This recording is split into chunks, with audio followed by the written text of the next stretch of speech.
Hey guys, what's up? So today I'm going to talk about the realities of owning an EV and when staying in an apartment building. So I'm fortunate enough that in our apartment building, we have 4 dedicated EV bays.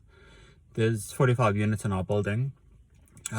We have our own garage, underground parking, but we put the petrol car inside there, as we have 4 EV bays outside. And my Leaf, when we get home, it has about 30% of battery left, which means I need to charge it for 19 hours for me to use it the next day, which just isn't viable.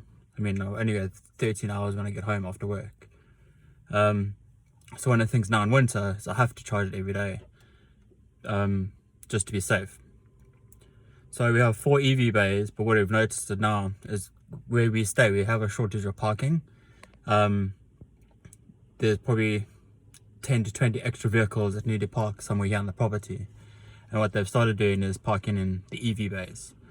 We've obviously brought this up to our council or Strata Council several times, and they are looking into it in the next couple of days. But I mean, the reality is we can get home in the evening and there can be no place to charge, which, as much as it is frustrating and infuriating, while we bought you, we've got to remember that there are other EV bays. I forget it all the time.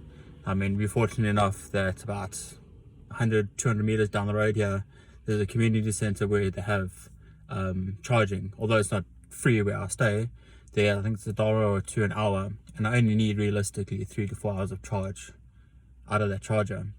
And then there's the hotel down the road as well. So these are one of the things we got to remember, type of thing, is that, and take for granted, that you might not always have time to get to a charge. For me, I have range anxiety, so I like to charge up as often as I can. When I know I'm going to do long trips and that, I mean, I've sort of gauged out the amount of range that I need for the next day or what I'm doing the next day, and then I can plan accordingly. I mean, most weekends I'll get home on a Friday afternoon or evening, and I won't put it on charge because I'm only driving 30, 50 Ks during the weekend, and the Leaf will do that over the weekend without a doubt, without having to charge it on the weekend. But if you're doing longer trips like this morning, I have to do a trip, about an 80-kilometer trip, so I needed the range last night. And I got the last EV bay out of the 4, where there's petrol vehicles parked here.